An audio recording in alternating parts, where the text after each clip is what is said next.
Podtacular, the unofficial Halo Universe podcast presents episode 474, The Sims interview recorded on April 16th, 2015.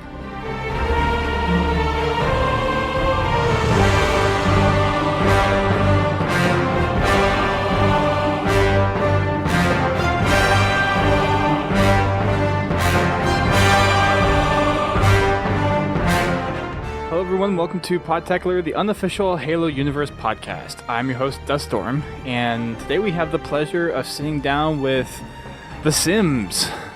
Hello, welcome to the podcast. Hello, thank you for having me. Pleasure. Yeah. So, for those who have watched HCS, you probably know who TheSimms is. He's a competitive commentator, and we actually got to see him in Prime 4 at the Grand Finals for HCS, so it was a really great event. If you guys haven't heard, we just released our interview with ESL talking to Timo and Clutch, so I highly recommend you guys go listen to that. But Sims is actually heralds from overseas, from where we are over in the UK, so it was very interesting to get a different perspective of how casting is kind of done, and there's a lot of similarities I think between like you and Bravo and Golden Boy, but it's nice to see how that translates over to a different country. So getting to see you commentate during the grand finals was a real honor, and I think a lot of people really enjoyed having that other character there to kind of help round out and give a little bit of a spark to the commentating group. How did you like the commentating for the grand finals? What was that experience for you? I think for me, more than all, it was an honour to be there, if I'm honest. I mean, ever since I was a kid and, you know, a little youth in my room on a Friday night watching VOD MLG, watching all the pros play, I've always wanted to go to an American event. It was always kind of growing up. I always wanted to go to MLG, watch everyone do it properly, things like that. And, you know, to get invited over there, not just to watch it, but actually be a part of it as such, was an incredible, it's an incredible experience. I mean, compared to what I normally do over here, it was nothing. I've never done anything substantial on that size ever. That was just to jump straight into an event like that. It's not even an event leading up to a big grand finals. It was simply throwing it at the deep end. It's grand finals time, and I enjoyed it. It was a pleasure. It was an honor. Hope everyone enjoyed it more than anything. It was fun more than anything. The people out there were incredible, and it was the community that kind of helped me along. Really, the tweets and the support and reading the forums and the players there. Everyone were coming up and introducing themselves, saying hello. Even players while they were there were giving me feedback on the commentary and saying little critiques, nothing bad or nasty criticism or anything like that, but little critiques saying do this, do that, blah blah blah, and it was just good. It was enjoyable more than anything. PAX was mind blowing. I've never been to anything like a gaming exhibition. I mean, we have things over here called Insomnia events. I've heard of those. Yep. Yeah, they're kind of like PAX, but on a much smaller scale. Really, I mean, Flamesword came over to one of the events, and first thing he said is it's just like PAX. And when I actually initially saw it, I was like, yeah, I see the similarities and where it was coming from in that comment. But no, overall, it was an amazing time. Met all the 343, met all the fans, met all the players, fans of the franchise. It was just it was good. It was a true honor to be there, and I can't thank Twitch, ESL, and 343 for getting me out there enough. It's kind of a dream come true, really, not just to be at an American event, but to be a part of it. It was a lot of fun. That's awesome. How long have you been doing competitive commentary for LAN events and for streams? So basically, used to play Halo. I mean, hell, I used to play Halo every single day. Back in Halo 2, 05, 06, I would just smash that game every single day. Started oh god, I would get up, play some of it. It's a good one. Go to work, get home, play it, go to sleep, get up, play it, go to work, get it, and rinse and repeat Saturday and Sunday. Get up, play, have a shower and something to eat, play Halo. That's all it was back in the day. That is literally all it was. My entire life just revolved around playing that every single day, smacking matchmaking, hardcore, Slayer 2v2s, and one of my best mates, and that's all it was. Halo 3 came around, started settling down with the missus, started getting married I got married during Halo Reach, and kind of fell away from it a little bit, kept in contact as such with the competitors, kind of watched it from a distance, fell out of competing at events, didn't really compete through Halo 3, watched a little bit of Halo Reach, came back into the end of Halo Reach V7, played a little bit of that, didn't go to any events, and then kind of said, right, Halo 4, I want to get back into this. So, first event. Nice. The first European event, or was it the second? It might have been the second, but the first UK event, which Ninja came over to and actually won, was EGL 9. Now, went there, and I thought I had a pretty decent team and a few people. We were smacking people all over the place online. It was quite funny and quite fun, and we were quite confident. Went to LAN, everything just fell apart and got knocked out in top 24. It was a whitewash. We thought we were going to come top 8, and we just got absolutely floor wiped with us. So hanging around, pretty much got dumped out on championships. Ouch. There was a microphone. Yeah, it wasn't fun. We kind of went into that event like, yeah, we're gonna do really well today. We're gonna have a good day. We're already in losers bracket, but we're gonna fight through. No, we got dumped out pretty much straight away. First team to go out, so it wasn't the best of fun. But then I noticed there was a microphone on the side, and the guys we were actually sponsored at the time, and the guy who sponsored us was there, and he says, you should really go. He wasn't bothered about it. He was happy with. It's fair enough. These things happen, but we got on quite well with him, so he wasn't too disappointed. At least I was, but he wasn't. So that was the best thing. There was a microphone on the side, and I spoke to Roy, one of the guys behind all the stream. I says, "What's is that for casting?" Then he says, "Yeah," and no one had casted. No one had really done it. So looked at the Twitch chat, turned the mic on, and just started talking to people. Obviously, the members of the community in the chat from the European forum, and there was a lot of Americans and NA folk in the chat. Obviously, Ninja was there, just chatting away and just chatting about the game. And actually, my first ever game that I ever casted was with Ninja. Believe it or not, I actually just said to Tyler, "Wow, it's so ironic." And I actually went and spoke to him at PAX, and he remembered me. He actually said straight away, and brought it up straight away. So I actually kind of said to him, "Do you fancy coming on mic and talking?" Because I didn't really know what I was doing, and I had no one there to really support me at the time. So I just said, "Do you fancy talking at Max?" He says, "Yeah, come on, let's jump on." And we just spoke about the game. And from pretty much that point on, he went and he says, "Right, I'm going to have to go because I've got a game to play." Got someone else in, which was Fusion, who's still playing now, Mr. Scott Finley himself, the Scottish Demon. He jumped on next game, and that were it, pretty much. Did grand finals with Jules, and did pretty much every single European event since then. Never played again. Played. It was the first UK event, and it was my last UK event that I competed in, pretty much. And I've been casting ever since. We've done. It was a bit mental because I went to London to do Battle of Europe for the HS qualifier. Then the week after that, I flew out to Ireland, which was my first ever, non-UK mainland event. So I flew out to Ireland the week later.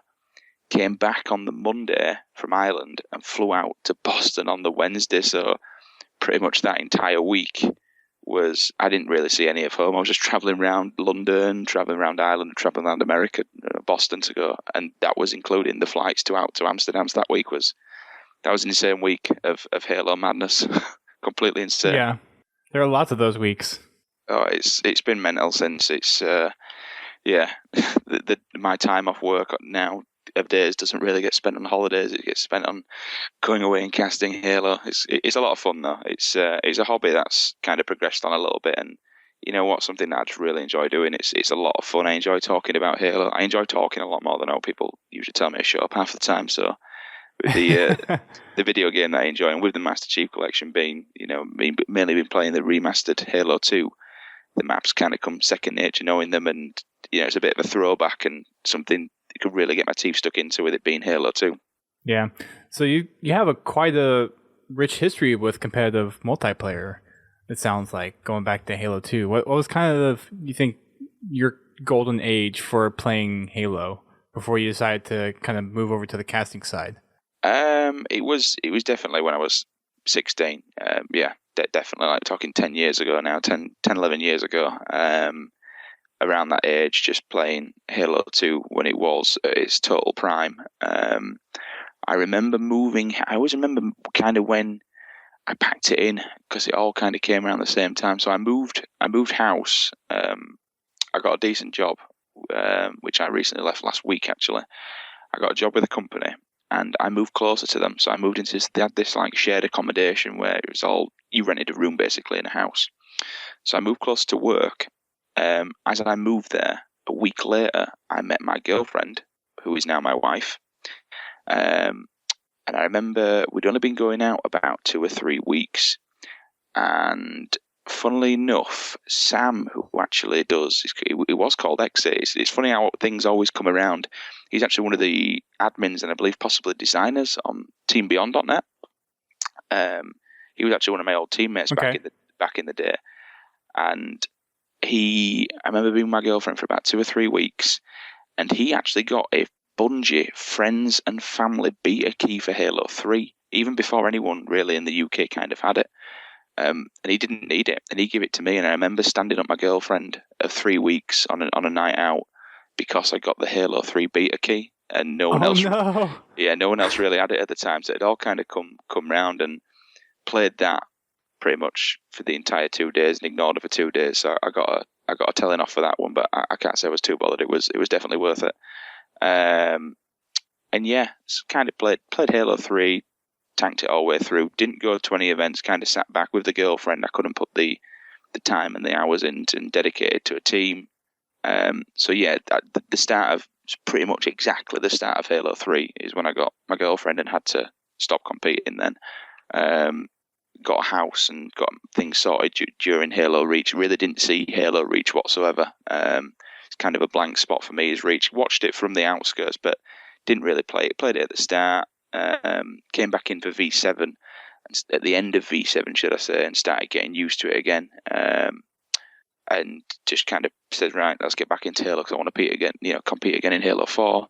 Competed in Halo 4, completely flopped, got into casting. So yeah, definitely Halo 2 was my prime. Start of Halo 3, I quit. Halo 4, come back in. During Halo 4, moved into casting. Pretty much it. Yeah. I guess it's a little bit different story compared to some of the other casters that are on the scene. So like Bravo used to play competitively, was there in Halo 2 and played for a while. Walshy is well known. Golden Boy is a little bit different, but he casts across a lot of different games. But it sounds like for you started the competitive and you kind of waved it off, and then you came back, and then you eventually changed over to the commentary. So you mentioned that the first time you commentated was with Ninja. So was that kind of an uncomfortable experience for you, or was that something that kind of felt natural, just getting up to the mic and starting talking about Halo? I've never, in public or job interviews and anything like that, I've never been afraid to speak to anybody, really. I mean, my job is, I'm a photocopier technician, so I fix photocopiers and printers. So every day I drive to customers. I go to schools, businesses, multi-million-pound businesses, and around England, business empires, anything from a post office to a fish and chip shop. Anyone who's got a printer or copier anywhere. So I'm always meeting new people. My life revolves around meeting new people every single day. So in my line of work anyway, you have to be confident, go in. You've no idea what you're going into, who you're going to be meeting. You got to speak to them, find out what the problem is, talk to them, make sure the problem's fixed. And so my job revolves really around speaking to new people every day. And with Ninja, we're nothing different. It was nice with Ninja because I was just asking him questions pretty much how he was, how he became Ninja. What would you do in this situation? What would you do in that situation? What are these guys doing wrong here? What are they doing wrong there? What would you do right now? If you could say, just kind of really what I was doing with Walshy at Pax. With Walshy more than anything, I was intrigued to get into his mind because some of the things, honestly, I was sat there and you can really tell the difference. I actually made a joke on stream that quite a few of the European people tweeted me about because they actually clocked onto what I'd said. You could tell the difference between the top 24 player and the top 1 player of Walsh. You could really tell that difference in mindset, the things that he was picking up on when we were watching the screens. He'd say something, and I was like, "Damn!" I didn't even think of that. It's like, look at how he's rotated here. Look at what he's doing here, and I won't even pick up on things like that. And it was fun seeing how Walsh's mind worked, and that's kind of what I did with Ninja EGL9. I wanted to know exactly what makes him tick in Halo, what makes him do the decisions, and that's kind of all I did. I just really got into him and asked him loads of questions on different situations and scenarios. And when we generally just had a talk about Halo, it's really no different to what I did with Walshy and Bravo at PAX. Yeah. How was it like meeting them for the first time? I'm sure there were icons to you getting to this point and finally meeting them. What was that like? Oh, it was mad to go to Battle of Europe and meet Strongside, and then a few weeks later meet Walsh. It was definitely a fanboy moment, and it was like drinking with Strongside, talking about Halo 2, and then after was it Friday night, I think it was, we were on main stage. We were playing Halo 1 and Halo 2 on main stage just after hours, when nobody were there before, the night before the event kicked up, just on main stage testing Xboxes out, playing Halo 2. I was so nostalgic. And then kind of Walshy was different. I actually mentioned in one of my YouTube videos a little thing with Walshy. He was staying at my hotel. Obviously with jet lag and stuff, they got me out early. But Walshy was there early as well. So saw Timo, and he says, "Oh, Walshy's coming down," And I was pretty hungry. I landed at about 3:00. Got to my hotel for 3:30. Text Walshy. He says, "Yeah, do you want to meet up?" Blah blah blah. He says, "Yeah, I'm in my hotel room now. 10 minutes, we'll get something to eat." So I went up to my room. I didn't think you were ever going to speak to me again after this. So I went up to my room and just kind of put it in perspective. I'd been traveling for 17 hours and I don't really do well with flying. So I'd had a couple of sleeping tablets, try and knock me out a little bit, but they didn't really knock me out. I was just kind of a little bit dazed and confused, really. Really made me tired and groggy, just didn't put me to sleep. So I get in the hotel room. I sat down on a chair, took a drink of a glass of water on side, text Walsh. She says, "All right, I'm going to come up to your room in 5 minutes." No worries. No word of a lie. I looked at the clock. It was 4:00. I must have closed my eyes. I sat down on a chair. I opened my eyes back up, and I had no idea where I was or what was going on. Everything was pitch black. I looked at clocks, and the clock said like 4:30 a.m. I'd literally sat down in the chair. Oh, no. Yeah, and fallen asleep for 12 hours solid, just completely. Whoa. The same position, the bottle of water were on the side, and yeah, I was completely gone. And I looked at my phone, and there were texts from Walsh saying, "Coming up now, knocking on your door, where are you? Hi, where are you at?" And I just thought, it's the first time I've ever met Dave Walsh, and I've stood him up. Oh, no. I've stood up a global Halo icon, and someone who actually we're going to get a chance to go to dinner with. I've just stood the guy up. I didn't know what to say.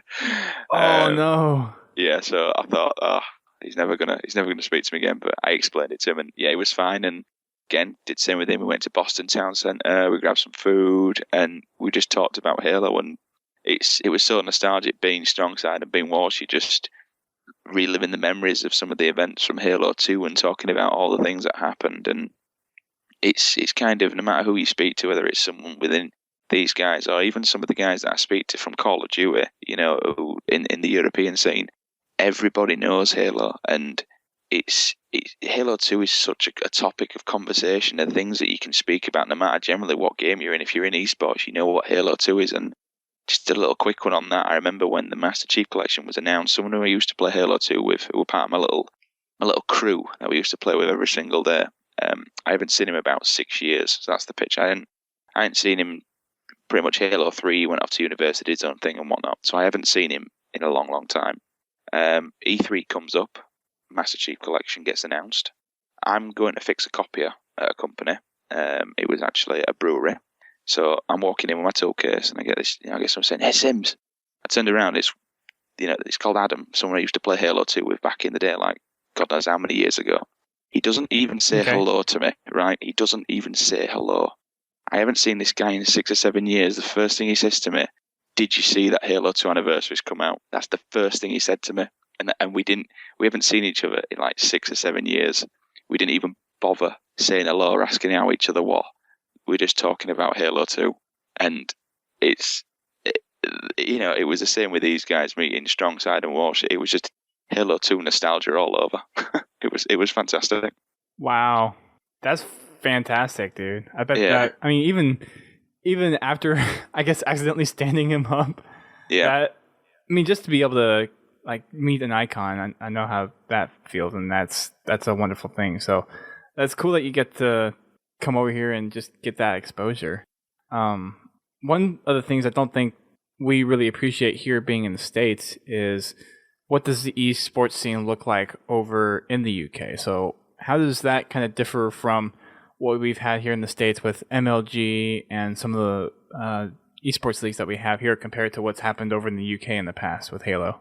Well, this is like when it was completely at its prime. I mean, when I was back in Halo 2, when I were competing, things were just kind of kicking off the ground. People were looking at MLG and trying to step up to that. We had XL, TSG, Matchbox 360. We had all the smaller companies, and it progressed on to EGL and ECL. Now, I didn't actually get to experience that era because of, I kind of stopped competing for Halo 3 and Reach, and that's really when the UK Halo esports scene was at its prime during Halo 3, Halo Reach, and this is where you see some of the, our all-star players that you've got today, Fusion, Riots, Blackjack, people like that, the Bucks, that's where they all came into it. And so I haven't experienced the UK sports scene for Halo in its prime. However, what we've got now, I've got to say, even though it's on a very, very small scale, it's a very tight-knit family, and I know there's a couple of things coming up in Europe.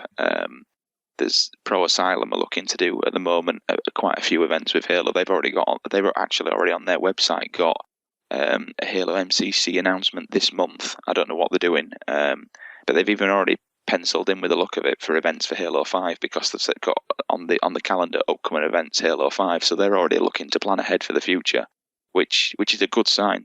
That's a company we can look at and say, well, look, they're already looking at the future for the European Halo scene, and that's kind of what we want. And things are a little bit quiet at the moment. There are companies supporting it. Whether EGL come back after the success for the Battle of London, I don't know what's going on there. Multiplayer still going with Halo and supporting Halo events.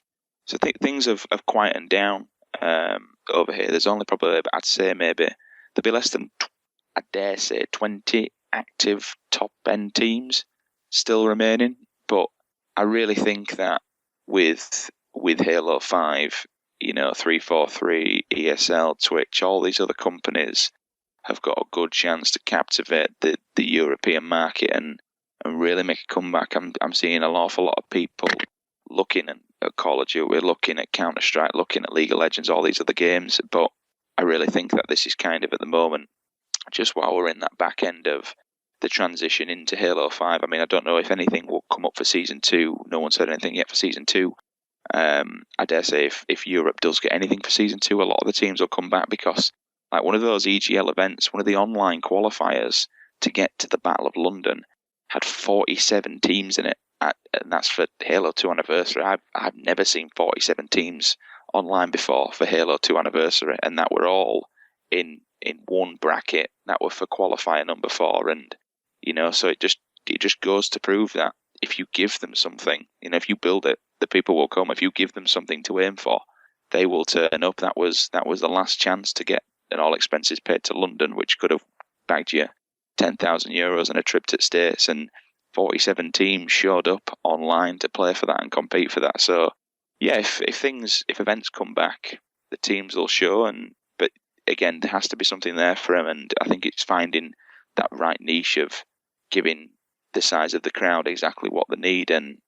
But I do think that Halo 5 has a prime time, and it's all they've got a good chance to recaptivate not just the European market but the Halo market as a whole. And I'm looking forward to this year. I think with the launch of Halo 5 and the HCS, of course, that not just Europe but the entire Halo franchise as a good shot at coming back. And me honestly, I'm really looking forward to it. I put possibly more hours into the Halo 5 beta than I have done for the entire of the Master Chief Collection, because that's how good I thought it was. Genuinely, I thought it was that good. I think that's a testament to some of the stuff that we see going on in Halo 5. Since you brought it up, we know Halo 5 is kind of taking an esports route, trying to do the arena multiplayer, also putting in spectator mode. What's kind of the laundry list of things you would like to see incorporated into Halo, whether it be for casters or just from the multiplayer environment in the game? What's some of the things that you would like to see change with Halo if you had the ability to have that kind of influence? The main priority for me, and I don't think any esports game can survive in this day and age without it, but I'd like to see a caster mode, not just a spectator mode, but like what COD has, COD caster. I want to be able to, people don't want to hook up 7-8 capture cards to capture 8 Xboxes. People don't want to have cables running all over the place. People want to be able to CODcast to jump in with a controller, scroll through the players' POVs, look at the minimap. Honestly, I think Breakout, if there's a caster mode with Breakout, if you have like an Oracle mode like you do in COD and Counter-Strike, so you can see through, the caster and the spectator mode can see people through the walls. We can, as casters, talk about what's going to happen, talk about where honestly, can you imagine somebody, it's near impossible because of how it is, but can you imagine if you're in like losers semis or something like that, you're playing breakout mode and you pull a 1-on-3 to put your team through the losers bracket? As a caster, for me, that's Candyland. I would love to see a proper full-blown caster mode, not just a spec mode, but everything about a caster mode in Halo 5, because breakout with some fight, the game isn't perfect, that we had the beta to give the feedback. If you get an objective in breakout mode, that to me is just, it has every potential to be completely and utterly revolved around esports. It can be everything that esports is all about. It's going to have the hype. It's going to have the gun skill. It's going to have the skill. It's just going to have everything that esports really needs. And from a game type, it has a lot of that sort of potential. It has so much potential to be incredible. But yeah, for me, it's all about that perfect caster mode. If they get that right, or perfect spectator mode, if they get that right, then I think that's the priority for this day and age to survive in the esports industry. In this day and age, that's pretty much, no game is going to do anything in esports without it. So you mentioned some of the stuff looking into the breakout mode and seeing some other objective game types in there to help support it. Do you have any in mind that you think would be well off in kind of that low health, low shield, one life scenario? I've never been, I completely and utterly appreciate Call of Duty players and the skill that they have and things like that. And there's no disrespect. I've never been a huge watching Call of Duty fan. I like Halo because of the scenarios and situation you get in. I think with the kill times, it's very quick, and with COD, I've never really kind of enjoyed that kill death kind of scenario. But I will watch S&D all day long because I think it promotes a lot of teamwork, and it promotes clutches, and it promotes a lot of enjoyment. So if they went with the full S&D type of strategy, with Breakout, they could do well. The one thing I want to see removed, I must say, from Breakout, and I really want to make a big point on this. There's a quite a famous clip around the European Call of Duty scene where one team manages to be, I think it's something like 5 games to 1 down. They bring it back to 5-1.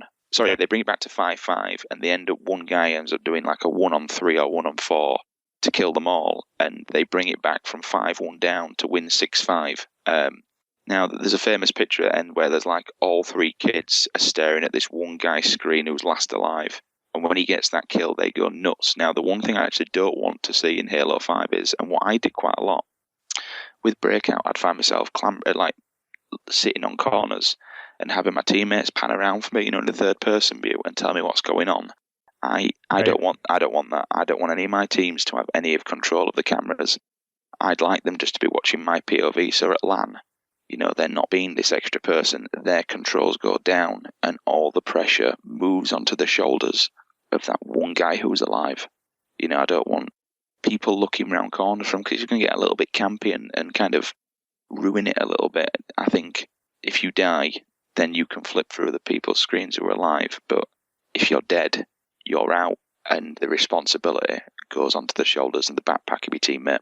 That's an interesting point that you made. That hasn't been anything that came across kind of my mind. I think from a generic multiplayer matchmaking thing, that's just kind of how it's been. Because if you think of Halo 3, Halo Reach online, or really Halo Reach and Halo 4, you have the ability to scroll through your allies. So I think that's just something that's been there. But you bring up a very good point about having that capability in a situation where it is down to that one life, and it really is dependent on. You shouldn't be able to come back if you get killed and you're out. Then I don't think you should be able to kind of stay in the game by helping your teammates. So you should be fair enough. You can scroll through the people who are alive and look at their POV, but I don't think you should be panning around and helping them out by looking around corners. Because I found myself doing that a bit last alive. I'd be on a wall. I'd be like asking my teammates, look around the corner. Where is it? And I'd just wait, and then they'd say, right, he's coming now. And then I'd just jump out and blame them. And it's like, I don't want that, because that's taking an element of me away. It should be all eyes on me. The pressure's on me to get this win. Those guys are dead. They've had their chance, and especially at LAN, I want to see them. The pads go down, the heads are in the hands. It's all eyes on that one guy who's remaining, and if he gets the kill and clutches up, bump. It's all about that. I think from both a spectator and a player, I don't want to see. I want to see that third person view removed, and I just want it to be kind of the pressure mounts onto the people who are remaining, and the people are dead. They're dead. It's their fault. They've got to sit out and they ride the wave, so to speak. You bring up a very good point. It's something that I hadn't really thought about. So that I'm assuming you've kind of shared that with Bravo and 343. Yeah, as some of your feedback, right? Yeah. I've put. So it'll be interesting if we see that as a change to the Halo 5.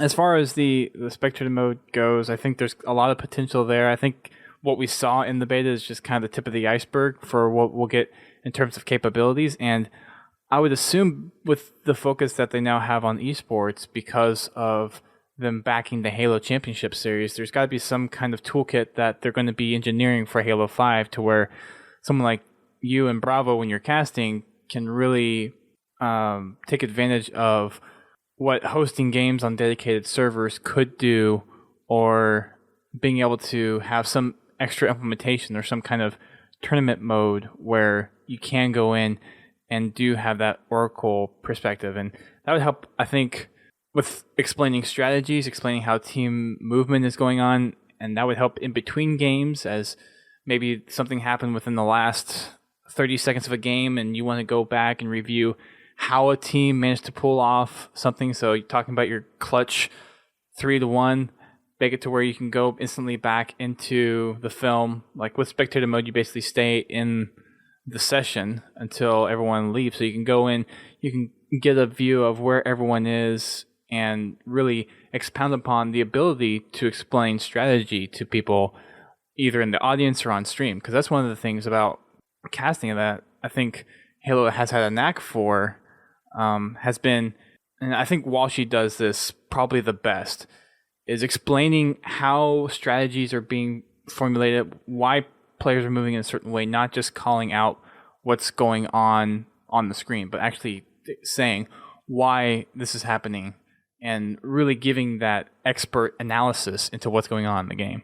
Yeah, he's a god at that. And another person who I think would be, the way I've heard, and I think would be amazing at that is T2. But personally, I still think that Walsh is probably worst. He's still the most knowledgeable person in Halo. But I think T2 for me is still one of the smartest, and I think Tom would be an incredible addition to the same role as Walshy doing that. I genuinely think he'd be a god at doing analysis. Awesome.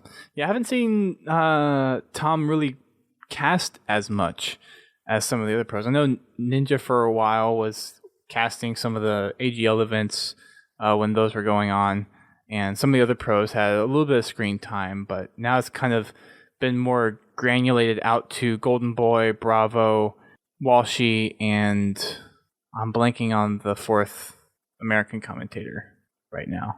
But those guys have obviously had a good foundation in commentary, and then having you over in the States, I think that's gotten you probably a lot more exposure, especially for your YouTube channel, which you actually started doing blogs on. So kind of explain a little bit about how that's going for you and why you decided to do that and what your plans are for your YouTube channel. The YouTube, I've always wanted to do YouTube, and I've started them up before and kind of failed before. So the YouTube is always something I wanted to do, and I kind of thought, well, and a few people kind of says, do you have a YouTube? Why don't you start a YouTube? And moving into, it's kind of a base for Halo 5, really, because I want to be able to, with the caster mode, start casting a lot of games. It's been on hold these last week or so. I would try to do one a week, but it's been on hold at the moment because I've got this new job. I'm on a training course this week, and I also got partnered on my Twitch.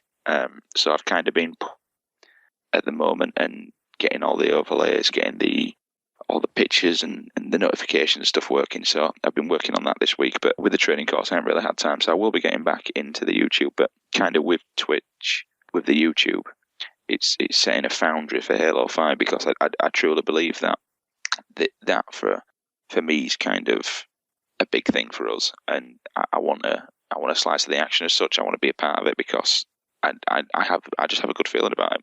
I really, really do. Again, the YouTube, they're there because I enjoy talking about Halo, and I've got some decent equipment now. I bought myself a decent cam, a snowball mic, so it's I am going to get back on it.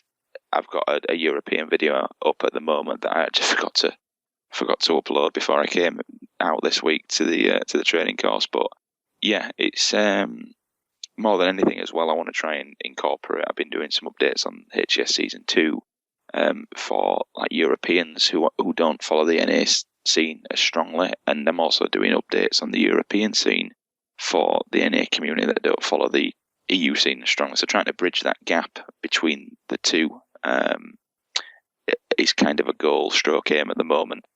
But yeah, it's on hold this week, but it will recommence next week. Gotcha.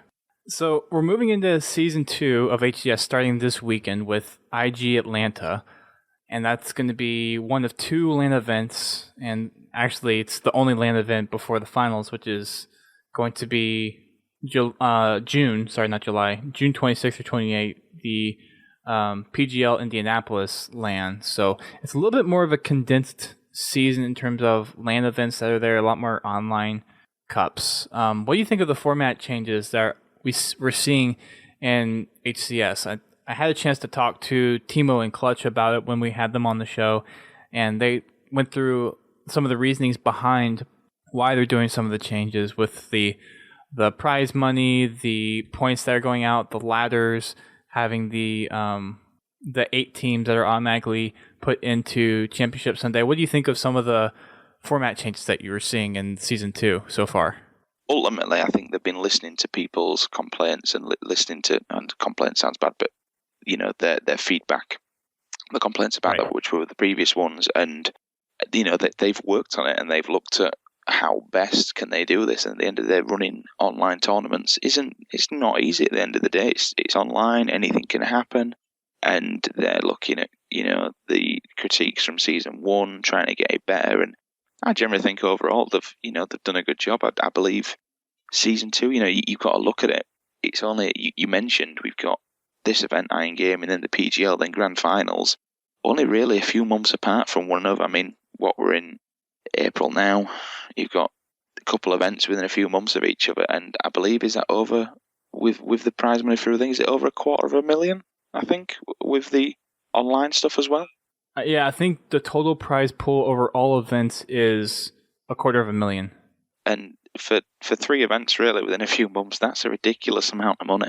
That's a lot of money to play for, and the online cups are now within the NA scene giving NA teams something to play and something to grind for, which I think is a fantastic thing for people for streamers and competitors and pro Halo players that want to put the time and effort in to practice and go to these events.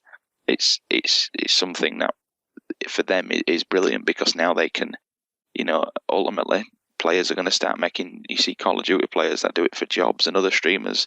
I don't know because I don't speak to a lot of them, but I can only imagine now that quite a few of the Halo pros are doing this for a living. They're streaming and they're winning events and they're winning online money, and that they're making something that they can actually call a job now, which is fantastic. It's giving them an opportunity to finally be the pro player and be able to make a living off of playing Halo, and I think that must be a fantastic feeling and a fantastic achievement. It's also good to look at them that they're getting rewarded for the hard work and effort that they're putting.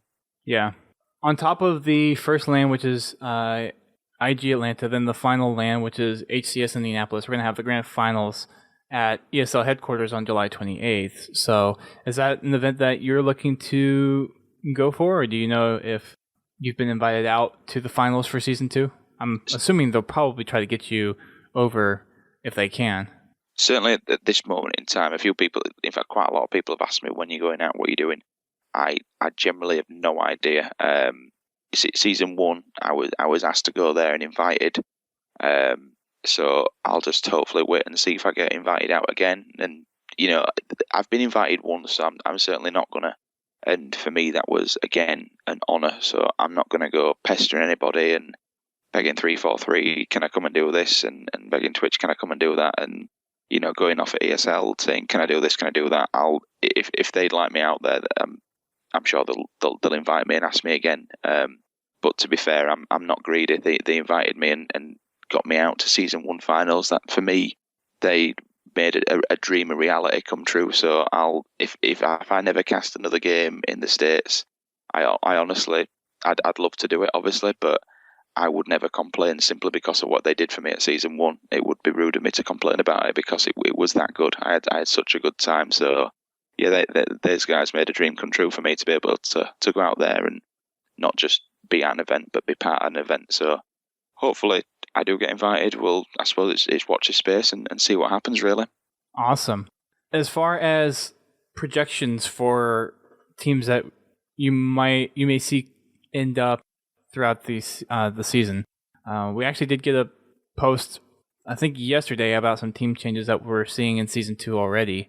Do you have any personal favorites for teams in HCS that you kind of side with, or are you kind of that person that just enjoys watching the Halo, that you don't really care who wins as long as everyone's doing their best, putting their skills out there, and just laying out some great Halo?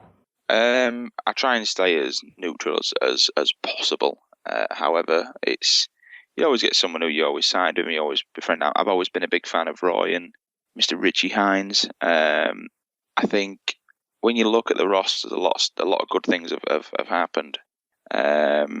Team changes are never a good thing. I'm always a big fan. I was saying this to Hines, I'm a big fan. It's try and, if you do bad, don't split up. Have another crack at it.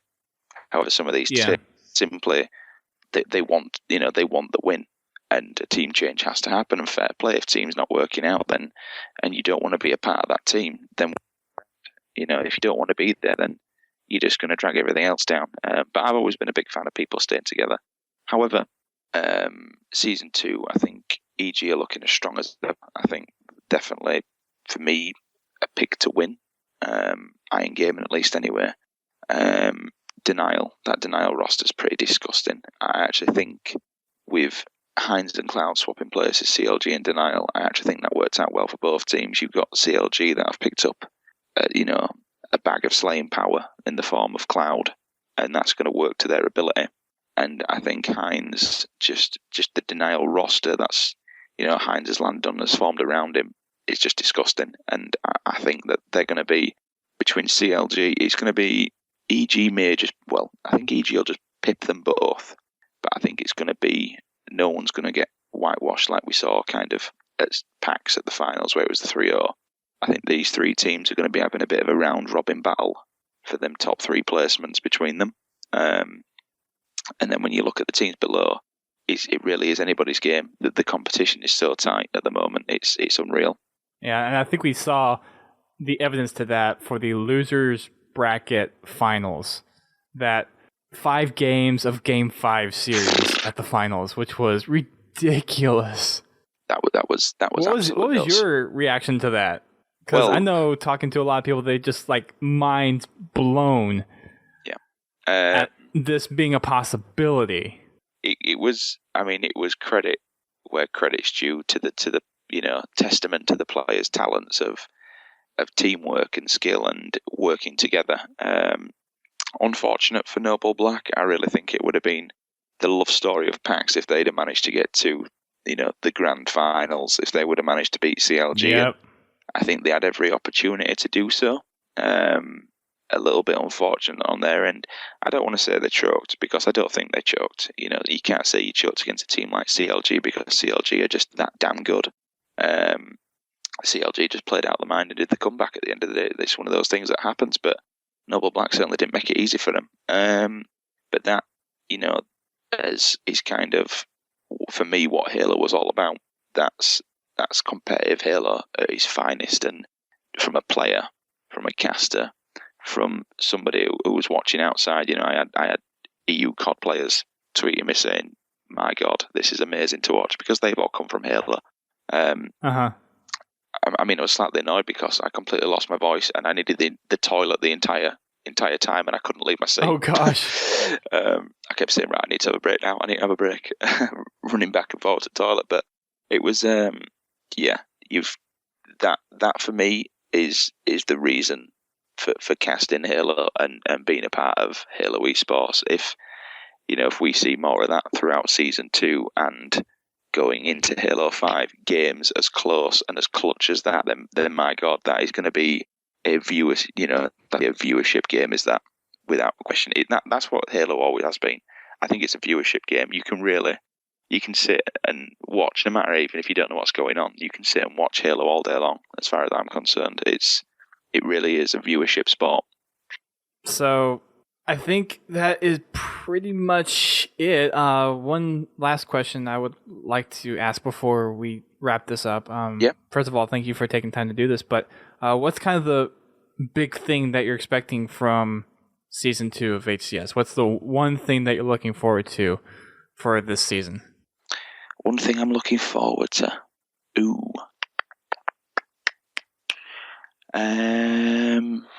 Two things really then. Let's say...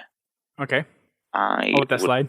would like to see something as both... I don't know, you can class it as one or two things. I'd like to see something happen as good as those replays, even if it's not as replays, something as mesmerizing and mind-blowing as that happen. Even if someone like got a kill tack, or just completely went off with a sniper rifle and killed Trossi or something like that on LAN in finals, would be, not necessarily even grand finals, just at PAX. It would, at the Season 2 finals, it would be mad to see something as clutch as like that. Just something mind-blowing like we saw at Season 1. The other thing that I want to see, I'd love to see another underdog run. Someone like... Yeah, that would be good. Could you... I want to throw this out there. Could you imagine if Reality Check made it to top 8 and started knocking, piping teams off on day number 1? Could you imagine something like that happening? I think it'd be, if you got another grand final story, a complete underdog team, that'd be good to see again, definitely. I think we've seen bits and pieces of that in past Halo tournaments. I mean, I know when Halo Reach first came on the MLG circuit, there were new teams that were just dominating the play space. So I don't think it's completely out of the question where we could see an underdog team come in, sweep up lots of wins, and really make it to the top 8 and push for a position amongst the top teams. I think it's possible, and it's just a matter of good teamwork, practice, and sometimes a little bit of luck too. I've actually just thought of something I do want to see. Throughout Season 2, I want to see Naded win his first LAN event. The one this weekend? I just want to see Naded get a LAN event under his belt, because, quote me if I'm wrong here, I'm pretty sure that the only event that he's won was an online Reach Dr. Pepper event. I'm pretty sure Naded still hasn't won a LAN 4v4 event, and he's been playing all these years. I think it's well overdue for him. He needs an event win. He deserves an event win. Gotcha. Hopefully that'll come at some point. I mean, like you said, being able to play for this long and have been playing for this long, give the guy credit for the dedication to get there, and hopefully his due diligence pays off. One question that I did come to mind when you were answering the one thing you were looking forward to, when you said being able to do the replays, is and this is something I actually was able to ask Golden Boy, but what do you think of the setup that ESL had for the final events with all the tech and the caster booth? What was it like being able to have all that there? What was your impressions of all that? Yeah, it's really good. And the one thing, you looked at all the kit that they had, it was top of the range and top of the shop. But the one thing that I will say, Lennox of 343, the one thing that he does, honestly, he's always looking to improve every little thing. It was, they had meetings on a night. What can we do better? Meetings through the day. What do we want to see? Where do we want to go? How he talks to the casters, how he talks to the production team, how he talks to the floor staff. Lennox is a bit of somebody who's, I don't think, gets enough credit for what goes on, because the guy is an absolute monster when it comes to production and overall everything that you see there. I mean, don't get me wrong, you've got all the 343 staff, all of the Twitch staff, everyone in the background, all the ESL staff, everyone in the background that works on all that equipment. The equipment's mind-blowing. There's thousands and thousands and thousands, I'd probably say hundreds of thousands of dollars worth of equipment. And skilled and talented guys running it all from behind the scenes, and they're really, the unwritten, unsung heroes. But Lennox is always looking for feedback and always looking for ways to improve and make something. If you look at it, I think he's a bit of a perfectionist in terms of wanting to make everything better. I mean, I'm pretty sure I've seen them. He's now done all the map intros for Iron Gaming this weekend. I'm pretty sure he's done them all and stuck them on Halo channel already. Because again, I think that was probably brought back through feedback. There's things like that, and with Lennox at the helm of that team, I can only see things getting better and better and better every single time. Awesome, dude. Well, again, thank you for taking time to come and talk to us. We hope to see you on here again sometime, maybe during HCS Season 2 or shortly thereafter. Do you have anything you want to plug before we wrap this up? No, not really. I just want to say thank you very much for having me. Definitely feel free to give me a shout if you want to get me on again. I'm always on Twitch I'm always on Twitter if anyone's got any questions or anything. One of my key things, I always try and respond to people on Twitter, like throughout, I was getting back to the hotel on a night from PAX, and I'd have like 75 messages, and even people just saying good luck. I think it's rude not to respond, so I'm always trying to respond to people. So, again, thanks for coming on. For those that are listening to this, thank you for tuning in. Hopefully this kind of gives you a little bit of exposure on who TheSimms is, and it's great to have you on the commentary team. It was great to meet you at the finals, and I'm looking forward to seeing you cast in the future for Halo. Thank you very much. It has been a pleasure. Awesome. Well, guys, please make sure you check out our website, podtacular.com.